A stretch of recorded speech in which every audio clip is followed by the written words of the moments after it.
And welcome back to Novelty podcast. Oh, wait, hold on. Oh my God. We're live. Hello, and welcome back to Novelty with S&B, the book club with podcast. I'm your co-host, Beck. Jeez Louise. So, in lieu of our tea of the day, unless you are drinking tea, do you want to talk about it?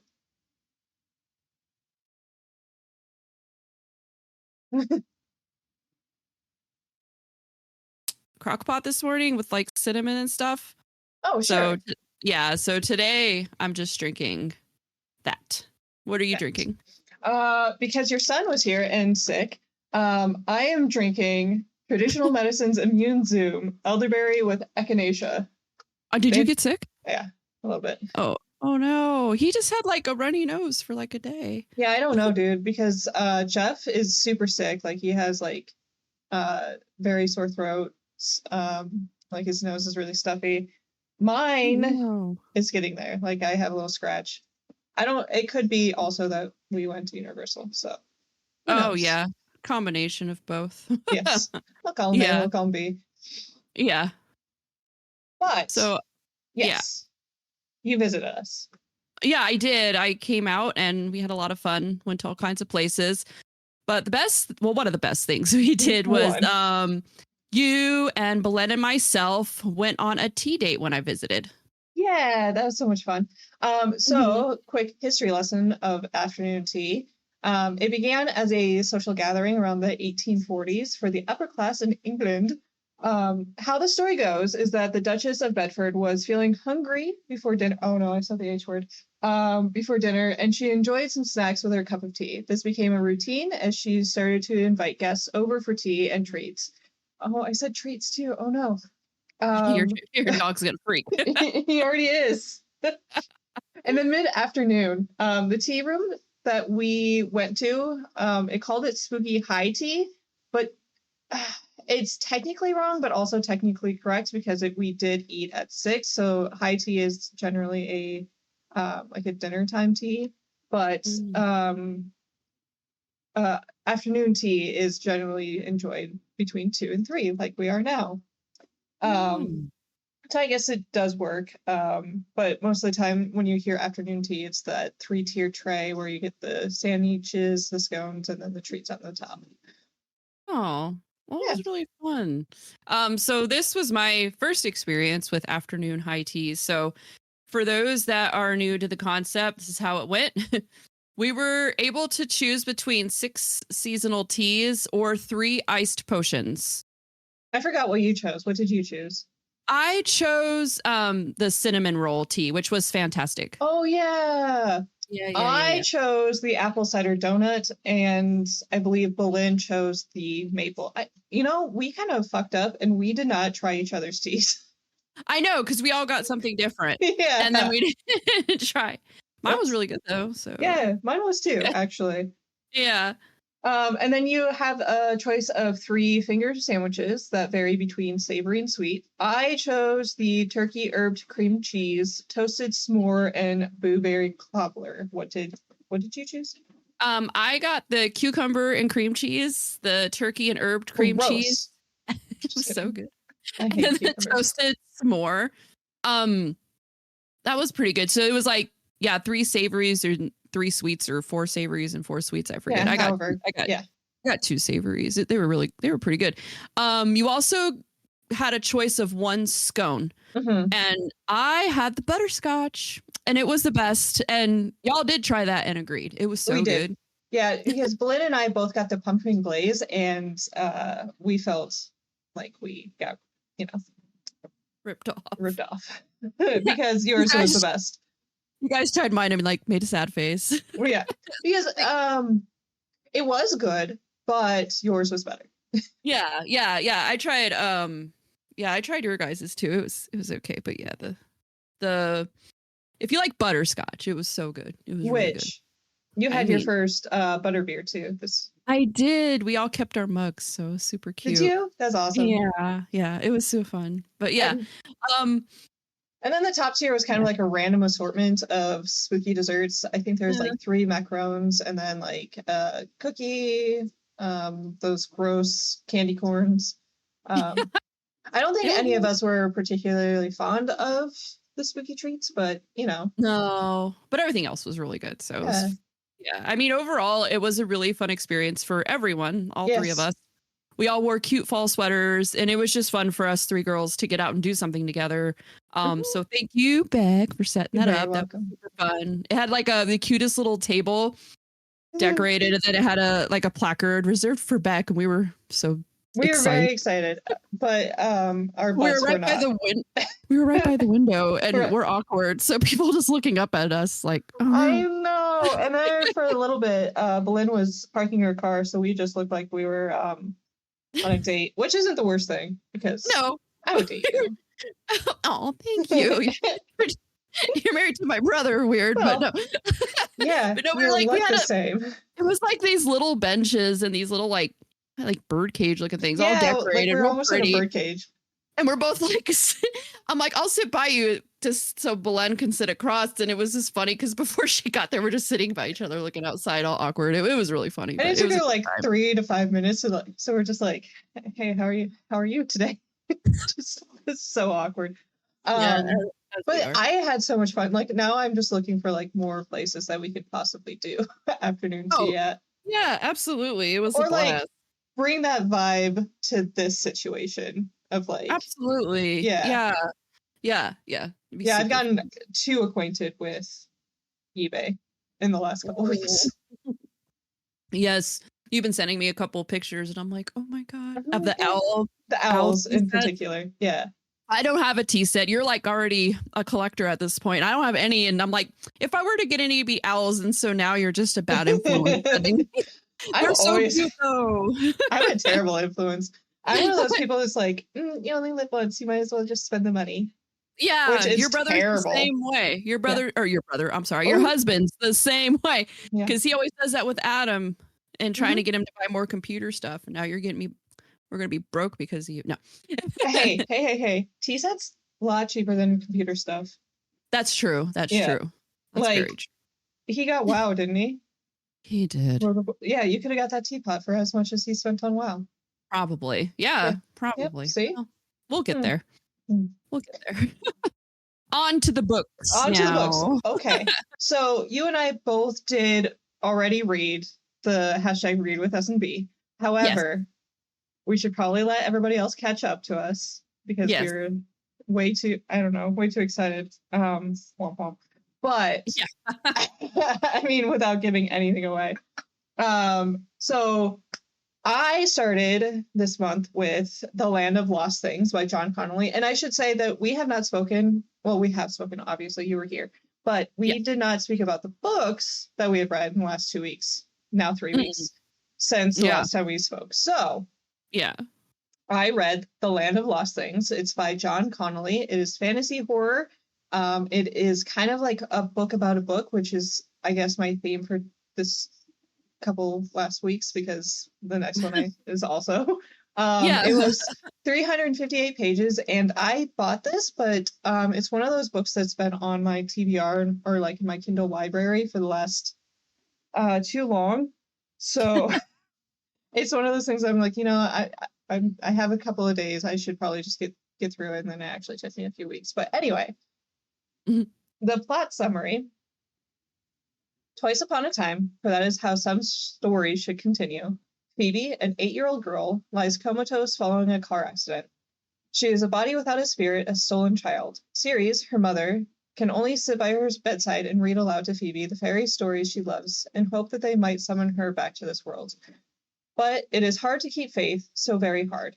Now, an old house on the hospital grounds, a property connected to a book written by a vanished author, is calling to Ceres. Something wants her to enter and to journey to a land colored by the memory. It's colored with a U. Colored by the memories of Ceres' childhood and the folklore beloved by her father, to a land of witches and dryads, giants and mandrakes, to a land where old enemies are watching and waiting. So, I read the first book of this, which came out back in, I want to say 2012. Maybe 2002. I may be off by a decade. But I remember reading this book and or the first book at least, and being so enthralled with it. Like I I embodied this book, which I tend to do. It's so profoundly changed who I was. So I was really excited to see that there was a part 2. There for a while, like it is a standalone. Like you can read either of these by themselves and be completely fine. There are some like Easter eggs, and like it does catch you up to the story that was before, so you don't necessarily feel like you lost out on something. Right. So part of this book, in a sense, is that we become the stories we read, or stories are or our stories, like we are stories to be read. So that is an aspect of the book, is like she is trying to figure out how she read this book and now is part of it. So that's pretty interesting. Yeah, for sure. There are pretty heavy aspects of grief, loss, and helplessness. And like, without getting too into my personal history here, I read this at a time where a lot of things were happening, which is another reason why we took a little bit of a break. So like, the health concerns wasn't so fun to read about. I think I would have liked this book far more if I was in a state that it didn't resonate so deeply with me, you know? Oh yeah, for sure. Yeah, sometimes the books, depending on what you're going through and what you're reading about, it becomes a little too real and a little too close to home. Yes. And yeah, I dealt with that when I was going through my own stuff emotionally, and it seemed like a year ago, and it seemed like every book I read dealt with their something that I was dealing with at the time. So it was really hard for me to, every book I was like, oh, here it is again. Like It was just, it kind of made it hard, but that it also made those books, like, I don't know, a little more special to you in a sense too, because it's like, I don't know, you'll remember it always because where you were and what your state of mind was and what was going on when you read it. So, but it does kind of make it hard sometimes, for sure. I can definitely understand that, for sure. Well, and like part of reading books is the escapism, right? Is like, I want to get away from the things that I'm part of. And but then it's also keeping you in it. Yeah, but also like being able to find yourself in books is comforting as well, I feel. Yeah. So like it just depends on, I guess, what kind of mood you're in. Yeah, this book probably, like most people, like if I were to read it at the same time, it wouldn't have affected me the way it affected you, just because of what's going on. So yeah, I totally get that. Right. Yeah, I totally get that 100%. Yeah. But I do like 100% wholeheartedly recommend this book. And it's prequel. Like, go read. Absolutely. Like, I have a problem with like finding books that are not unknown, but like definitely under the radar. And I feel like this deserves a lot more hype than it gets, for sure. Yeah. Oh, and I did do a fan art. I don't have it uploaded, but I did do a fan art of this because like the characters were so like, you're able to see the characters, which is hard for me. That's cool. Is that the one that you posted yesterday? Not yesterday, a couple of weeks ago. Oh, okay, cool. That's awesome. The bone crown. Yeah, that's awesome. Go really find me on Instagram if you want to see it. Because I don't have the heart or the time to find it right now. What did you start with? So I read, it took me a while to get through it because I got entangled in some other books I'll talk about later, but I read If You See Her by Anya Alborn. It was she's such a good author. Paranormal horror, 293 pages. I just finished it today. And I know, and I listened to it. Even more congratulations. On Audible. I did read some of it. I like going back and forth. I'll talk a little bit more about Audible and how I actually enjoy it later. But so the plot summary is: the house on Old Mill Road has stood in an open field for longer than Jesse Wells has been alive. Its crooked windows and jutting turret tormenting the kids of Warsaw, Michigan, the way only a haunted house knows how. Everyone imagines that something terrible lurks within the house's abandoned rooms, especially Jesse and his two closest friends, Casey and Reed. But when Reed chooses the house as a backdrop for his own suicide, childhood ghost stories are transformed into a nightmare that sends Jesse into a downward spiral of grief. Nearly 20 years later, Jesse stands on the collapsing steps of the house that snatched away his best friend. Casey had asked him to revisit their old demons, if only to help them find closure that's long overdue. But tragedy finds them once more, and Jesse is left forever changed. Now, left to cope with the disaster that had become his life, Jesse must unravel the mystery behind the house that has terrified him since he was a boy. To fail is to lose everything he has left, but success might come at even a higher price. So, this book is truly freaky. It's really good. A lot of heavy stuff in it, obviously with suicide, as you've heard in the summary. But you really watch Jesse. It seems like 20 years later, you skip forward in time and he is married and has a kid, and it kind of seems like he's good, but there's always been something gnawing at him, and you kind of find that out. And when Casey's like, I need to go back. Like, I need to go back. And after they go back, another tragedy happens. You just watch Jesse's like downward just decline in everything, in sanity and in everything. And this book really does like have you, for me, had me thinking it was going to go one of two ways. So I'm like, it's either this or that. And one of them I was right, but the other one I was not. So there is paranormal aspects, some an Exorcist type vibe, not exactly, but with possessions and such, right? So yeah, so there's that in there. There's a mysterious girl that he keeps seeing, and he's always saw her since they were children, and it becomes so, he gets, after, once he starts descending right into his madness, she ends up everywhere. He's a teacher, and he sees her everywhere he goes, and it just, he'll look and it's her, and she's all messed up. Anya Albert has a really good way of like, explaining horror, and then he blinks hard and looks again, and it was just a student walking down the hall. Yeah. So a lot of that going on. It's a really good story. The epilogue, very important, and I knew it. I'm like, oh no, because you think it's over, like, oh, the story's over, neat little bow. Nope.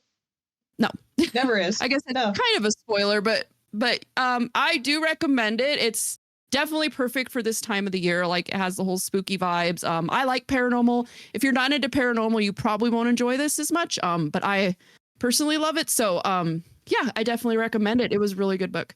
I really like Anya Albert and all of the things that she does. The thing about her though is that like a lot of her books do seem very formulated. Like you kind of see what's coming, and like each of her books are kind of, I guess I haven't read Brother. I feel like that one's completely different. That one's very different from her usual. But The Bird Eater was similar, I want to say. Yeah. And so was Seed. Okay, yeah. See, I haven't read Seed. I have the Seed, and it's been sitting there forever. You should read it. It's so good. I know. My daughter wanted to borrow it. I'm like, I gotta read it. I gotta read it first because I don't know what's in there. So yeah, but yeah. Oh, it's a no. She can't read that. Well, I mean, I guess they watched it while they were here, so it'd probably be fine. Yeah, she's seen a couple of horror movies. There's nothing like. She liked Poltergeist. That one's pretty creepy. Oh yeah. And she should be fine. Okay. Anyways, yeah, I do want to read that one. I want to read like all of her books. I've never, although I'll say If You See Her is probably my least favorite. It was still great. It wasn't bad at all. It's just out of the 3 I've read, I like the other 2 more, but I like want to read all of her stuff because I haven't been disappointed yet, and that's rare. Yeah, so, she's definitely one of those people that like you could, I don't know. Yeah, like auto-buy author material, especially for me. Like the horror aspect and everything she writes is really fun, and I like it. I like her. So yeah, If You See Her It's it's on KU too. So yeah. And so then you bought the audiobook, or it's part of like your Audible subscription? I had a it gives me like tokens because I signed up. Tokens. So I got a little, what do they call it? A coin, a credit. Token. There it is, credit, one of those things. I used one of my credits for it, so I don't know. Because some of the time when you get like the book through Amazon, like if you check out through Amazon, they also give you the option. It's like $7.49 or something, and you can buy the audiobook too. They had the audio for free, but it sounded like robot. I don't know.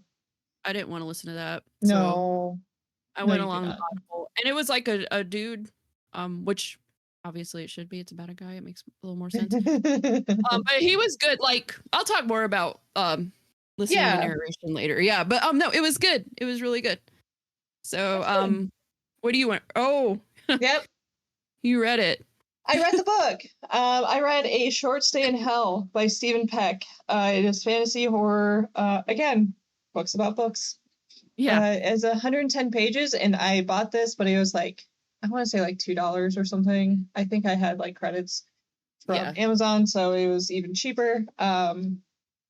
So an ordinary family man, geologist and Mormon. Anyway, Soren Johansson has always believed he'll be reunited with his loved ones after death and in an eternal hereafter. Then he dies.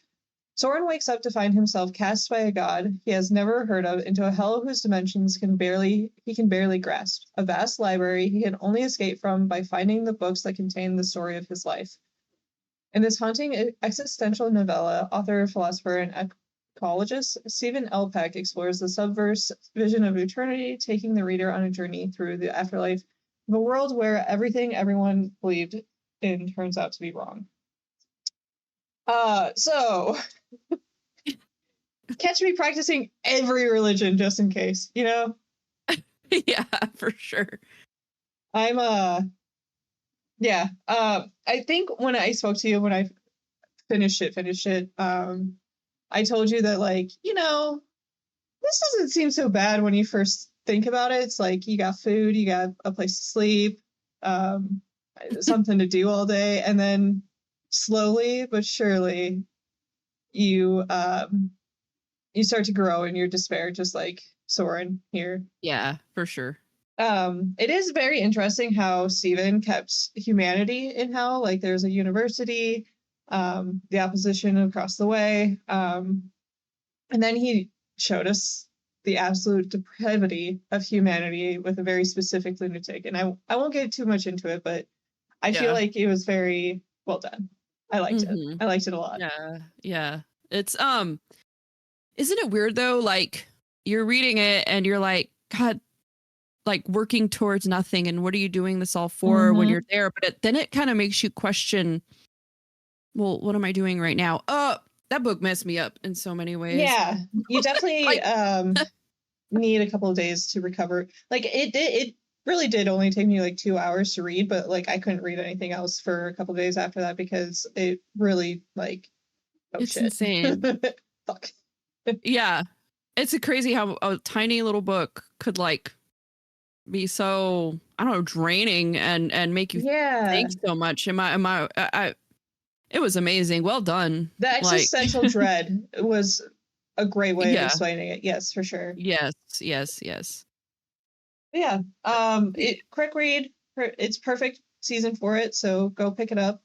I do recommend it to fans of more of like a science fiction horror and not necessarily like thriller, true crime, realistic. This ain't it. No. But I'm a big fan of things that are science fiction and paranormal and spooky, so here it is. I enjoy it. Yeah, really good. Crazy. It's so short, but wow. So was that. Yeah. So I started. I know. I'm so excited.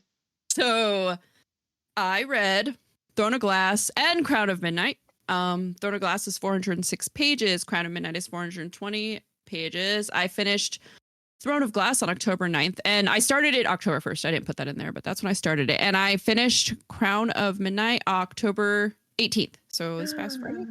Yeah. And I listened to them and read them. I'm so proud of you. I even read a little bit while I was at your house because it's so good. And then you got a little Kindle cover. And then I did. Her mom made presents. So I got a Kindle cover. It's super cute. And then she made these like cute little bookmarks. And they're for like, my kids got some. I kept one for me because they're so cute. Yeah. And she made like all this cute stuff for like Becky was showing me all these things like for baking. And I don't know. It was the cutest thing. Her mom is so sweet. I love my mom so much. If she listens, thank you. Yeah. I'll let her know. Appreciate it. Yeah. All these cute little things. So anyways, I'm not gonna go into a summary in this and that, right? You guys You guys know we've talked about it before. So we have talked about this. Beck has already read this, so I kept saying I'm gonna start it next, but I wanted to get some stuff out of the way because once you're invested, like it takes over. It does. And like, it really does. That's what took me so long to finish If You See Her, because I started this too and I'm like, oh crap. So it's like going back and forth.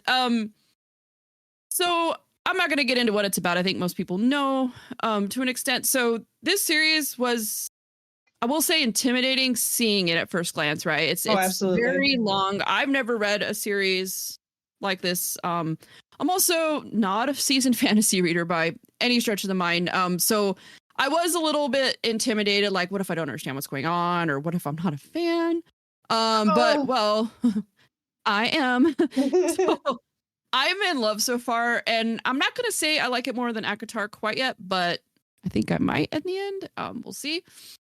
So many twists and turns and characters that I love and hate the ones you're supposed to hate. Yes. I already had my first, like, tear up. I didn't cry, but I teared up a bit. You didn't cry? No. You're heartless. Just kidding. Well, I was listening to it, which is a little different. Yeah, I think when I'm reading it, it really I don't know, it hits me harder. But I don't want to spoil anything. So we will be having a tea and tog. Yeah. Where we'll be talk tea, where we'll be talking all things Throne of Glass and having tea. So it'll be much like our previous episode that was Oops All ACOTAR. Just it'll be dedicated to Throne of Glass, and we'll just sit there and talk about it, discuss our thoughts and everything in the series. So I am really excited for that episode. I'll keep you all updated on like what book I'm on, but I'm not going to give any details. Also, it's really hard to give your thoughts on the book when there could very much be spoilers. There would be spoilers. Yes, at this point, yes.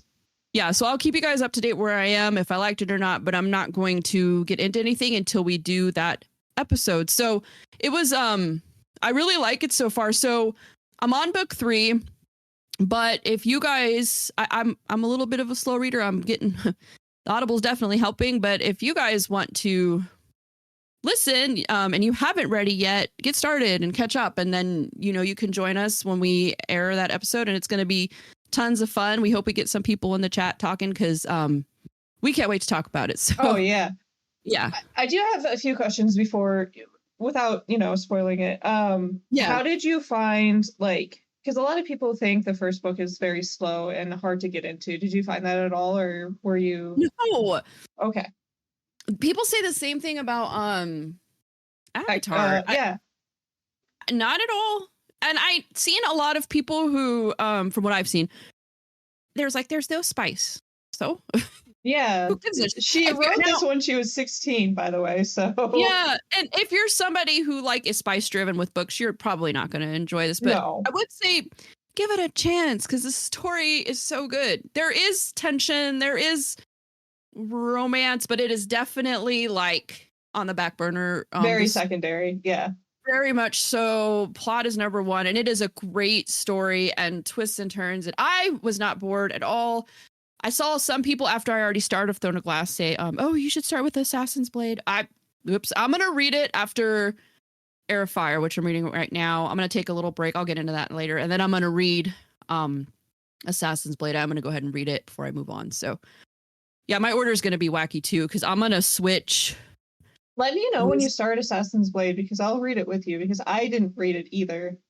Yeah. Okay. Because like, I don't know. I felt like I wanted to get through the story without going back in time.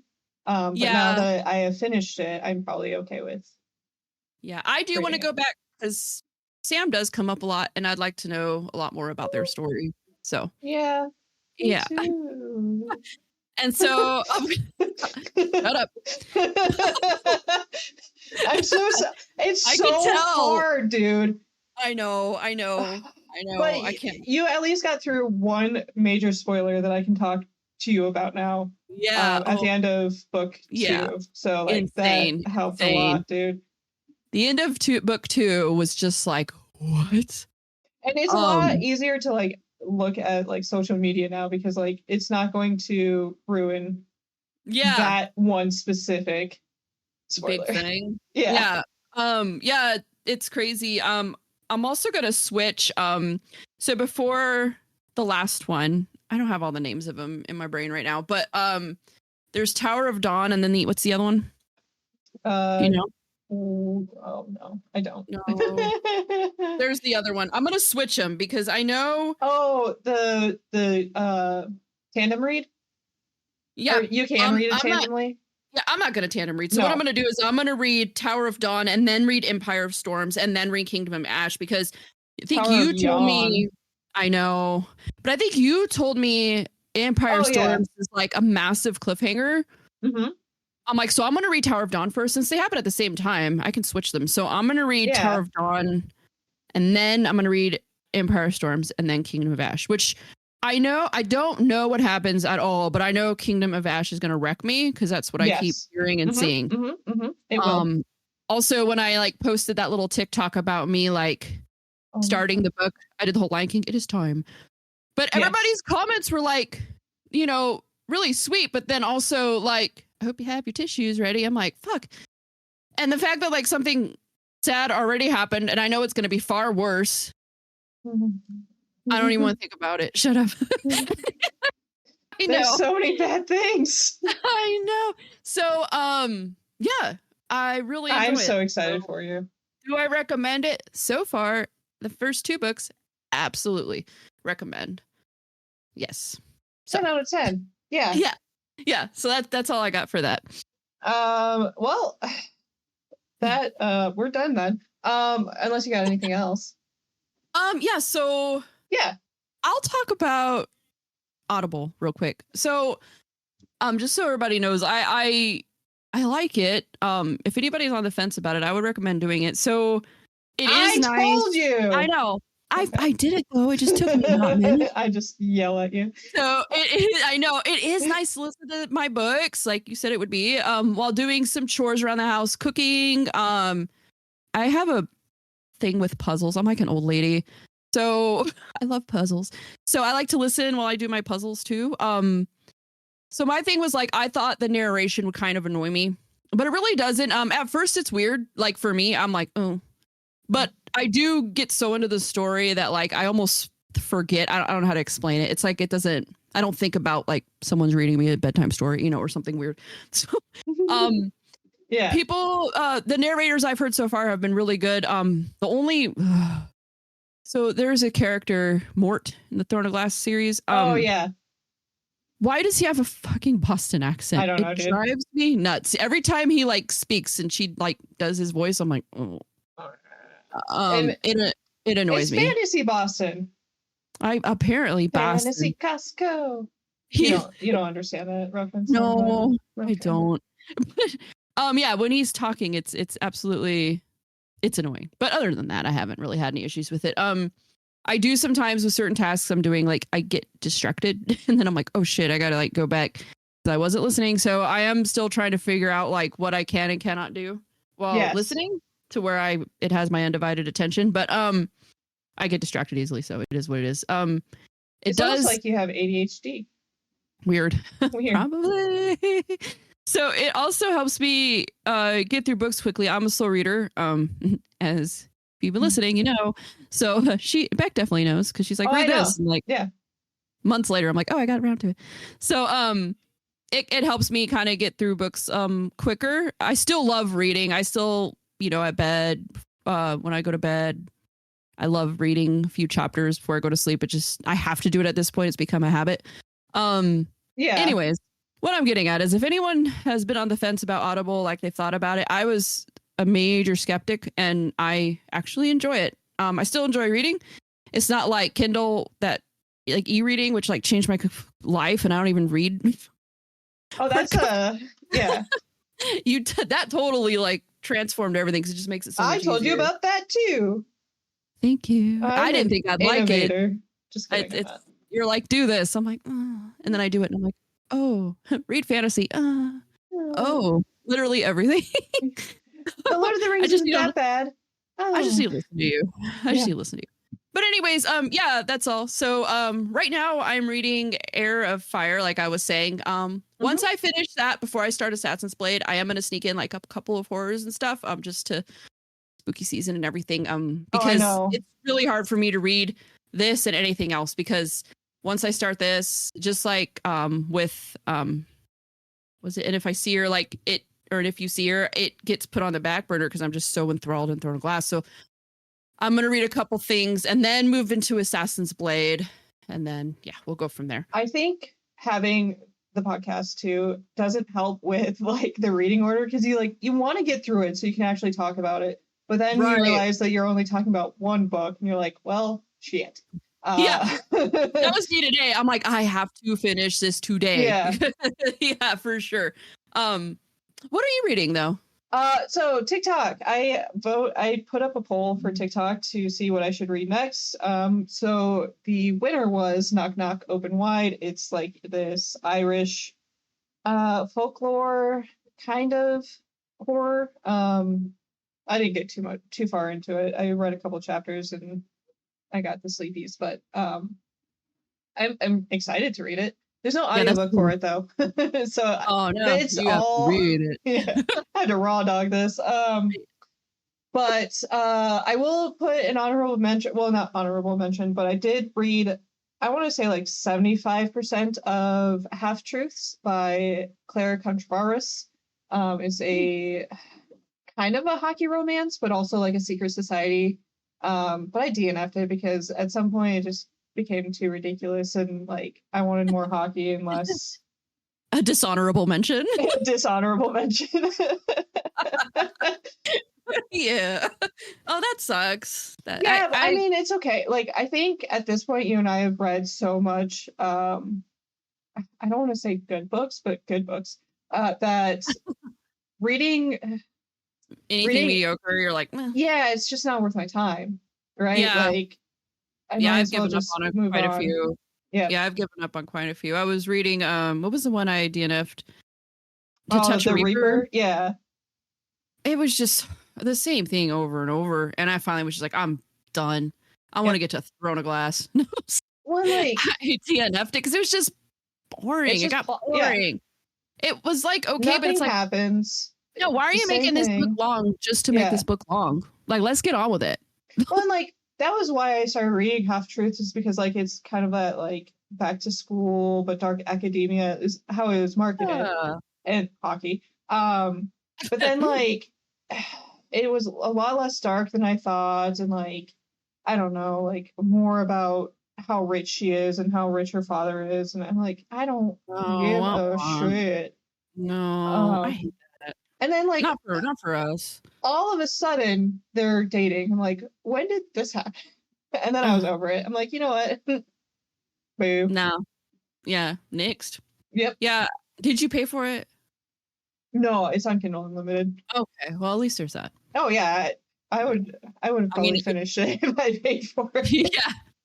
You paid with your time. Yeah. Well, precious. I did. Damn it. I know. I've done that with so many books, so it's okay. It's okay. So the dishonorable mention too. What's it called? Half Truths. Half Truths. But Knock Knock Open Wide, I personally voted for that too. Ooh. I know. I saw that. Yeah. So I'm excited to hear about it. I'm very excited. I'm still going to read Red Rabbit. It's just that it was next.